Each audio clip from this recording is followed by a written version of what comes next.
Episode 143. The shopkeeper recognized the items at a glance, which took Han Li by surprise. I thought it would take him a lot of effort to identify these things, even if he could. To think he appraised the materials so easily, it actually gives me a bit of confidence in him. I didn't expect Shopkeeper Shu to recognize them so quickly. In that case, please proceed with the refinement. Thank you, Senior. You can rest assured. I once refined materials from a flood dragon with my father during my apprenticeship. My confidence in this is quite high. The old man nodded repeatedly in agreement, still clutching the ink dragon's claw in his hand, unwilling to let it go. Han Li found the scene rather amusing. But this old man is probably one of those fanatics who's obsessed with artifact forging. Otherwise, no matter how good the materials were, he wouldn't have lost his composure like that. His loss of composure actually puts me at ease. It means his forging skills must be quite good. So, the old man took the materials and led Han Li into the back courtyard. Half a month later, Han Li finally stepped out of the shop's main door. He glanced back once, then departed with a faint smile. Once he was clear of the market's no-fly zone, Han Li raised a hand. A small, exquisite white boat shot from his palm, hovering a few feet in front of him and swaying gently. Han Li cast a fond glance at it, then raised a finger and sent a green incantation seal flying toward the boat. The small vessel began to slowly expand, and within moments, it had transformed into a genuine dugout canoe large enough to carry several people. Han Li's body swayed lightly, and he was aboard the boat. Then, in a flash of white light, both he and the vessel vanished from the spot, instantly appearing dozens of feet in the air. This divine wind boat, refined from the ink flood dragon's fins and tail, is truly an exceptional flying magic tool. It's still far from the Concealing Moon sect's Heavenly Moon Divine Arc in terms of passenger capacity, and it offers no defensive capabilities whatsoever. But for pure speed, it should be a rather rare magic tool indeed. That means I can finally ditch that leaf-shaped magic tool that crawls along like a tortoise. Han Li stood at the prow of the skiff, a faint smile touching his lips. The moment he channeled spiritual power from his feet into the boat's hull, the divine wind boat erupted with a brilliant white light. It instantly transformed into a white rainbow, shooting forward at a speed that would leave any ordinary cultivator utterly dumbstruck. Han Li sat at the prow of the boat, his eyes lightly closed, savoring the unprecedented sensation of extreme speed. At this half speed, the divine wind boat should get us back to the cave abode in just over an hour.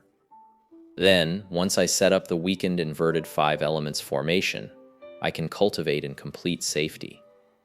Just as Han Li was thinking this, he suddenly sensed a powerful surge of spiritual energy erupting from the ground beneath him, shooting straight toward his divine wind boat.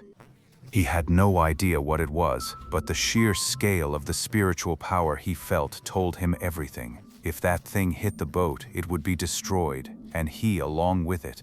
Han Li's eyes snapped open, a surge of fury and alarm propelling him. The skiff beneath him instantly doubled its speed, lurching forward to a spot dozens of yards away. At the same moment, a massive yellow beam of light shot through the space Han Li had just occupied, flying far into the distance without dispersing. Han Li's face instantly darkened. Could someone have known I'd pass through here and set up an ambush? Han Li immediately pulled out 2 round orbs, one green and one red. He tapped them together lightly, and a thick, billowing cloud of green and red smoke instantly erupted from the pair, swiftly enveloping him and continuing to expand without pause. In the blink of an eye, it transformed into a massive 10-zhang-wide cloud of green and red, completely swallowing Han Li's form. He calmed himself and peered down at the ground below. Once Han Li got a clear look at the scene below, his jaw dropped and stayed that way for a long moment. There was a full-on brawl happening down there. 4 or 5 Foundation establishment cultivators, clearly on the back foot, were fighting for their lives against nearly 100 foes who had them completely surrounded. Their opponents were expressionless, lifeless things, mechanical beasts like tigers and leopards. Mixed in among them were some humanoid puppets, similar to the archer construct Han Li held. These puppets may seem slow and easy to handle, but every time a cultivator's magic tool knocks one down or shatters it, several new ones emerge from the trees at the side, quickly filling the ranks. The number besieging them never drops. And these puppets' attacks are ferocious. What about those mechanical beasts? Every so often, one of those gaping maws would open and unleash a massive beam of light as thick as a bull's mouth, identical to the one that had nearly struck Han Li. Their beams, however, came in a riot of colors, each representing a different elemental attribute. Looks like I was just caught in their crossfire. As for the puppet automatons, they were even more formidable. Some were archer puppets, identical to Han Li's own, firing a relentless stream of finger-thick, five-colored light arrows from their longbows. While not as devastating as the construct beast's energy beams, their true strength lay in their inexhaustible, ceaseless barrage. If those cultivators hadn't pooled their strength to erect a massive protective barrier, they would have been annihilated long ago under that relentless barrage of light beams and arrows.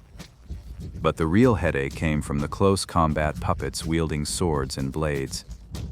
Not only were these puppets clad in heavy armor, but the swords and spears in their hands gleamed with a polished sheen, each one a genuine low to mid-tier magic tool.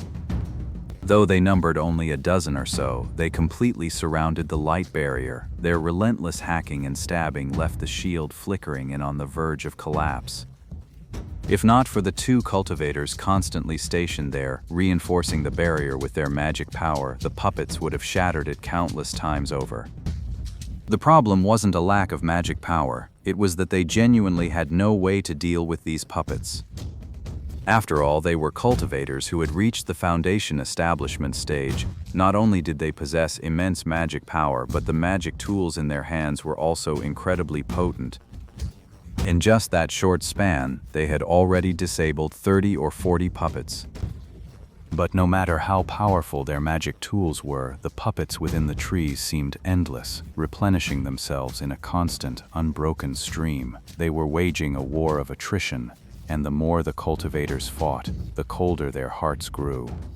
And from within the crimson-green cloud high above, Han Li watched, utterly dumbfounded. Finally, one cultivator lost his nerve. He layered several protective spells over himself, brandished a shield-type magic tool, and shot out of the main barrier, flying away. It seemed he wanted to flee this place. The other cultivators couldn't help but curse at the sight. But the moment their curses left their lips, a colossal beam of light, a full 10 feet across, shot out from the forest. It flashed past and struck the cultivator in mid-air. The man didn't even have time to grunt before he was transformed into a fireball and plummeted to the ground, his fate unknown. The remaining cultivators, who had been so incensed by their companion's abrupt departure, now fell utterly silent, their curses dying on their lips. They exchanged glances, each seeing a flicker of fear in the other's eyes. Even though we were in a very disadvantageous position just now, aside from some frustration, we weren't actually all that worried. We all thought that even if we couldn't fight our way past these mechanical puppets, escaping through the air would have been a piece of cake. With all the protective spells and defensive magic tools in the world, that beam of light still tore right through them without a shred of resistance. How could that not make our hearts pound with terror? The more we cultivators advance past the foundation establishment stage, the more we fear death. After finally gaining a lifespan longer than immortals, who would be willing to die so easily? That beam was terrifyingly thick and unbelievably powerful. If that beam had been aimed at our barrier, I doubt we could have withstood it. The more these cultivators thought about it, the more panicked they became, and thoughts of retreat began to take root. But now, even if they wanted to leave, their opponent wouldn't let them go so easily. They were truly caught between a rock and a hard place. And Han Li, hidden within the cloud bank high above them, was so shocked he dared not reveal himself. But to just leave now, Han Li wasn't too keen on that idea either. Han Li was confident in the superior speed of his divine wind boat. Even if he was spotted, he'd have ample time to escape. So he remained hovering in the air, watching the scene unfold. Han Li's position was extremely high, and the top-grade magic tool, the green fire staff, helped conceal his form, keeping him undetected for now. But he knew this wouldn't last.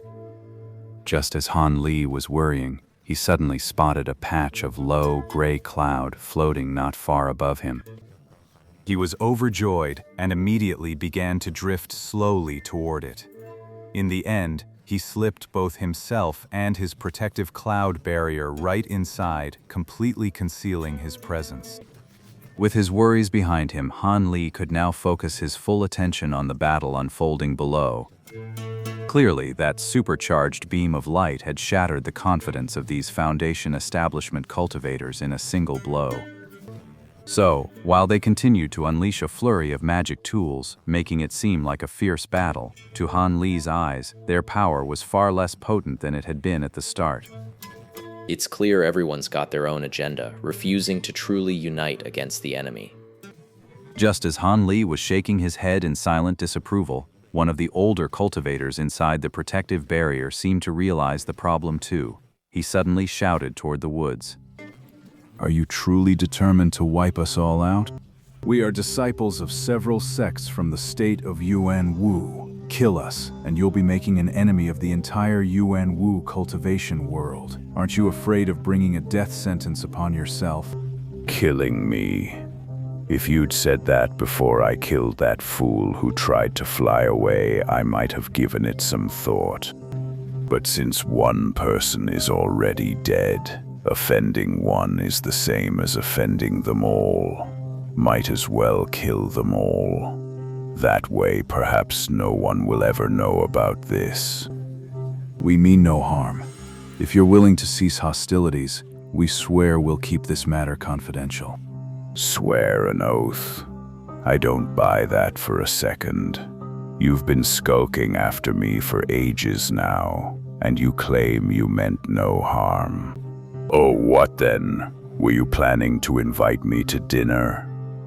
Besides, I'm not even from your Yuan Wu kingdom. So what if I've offended your country's cultivation world?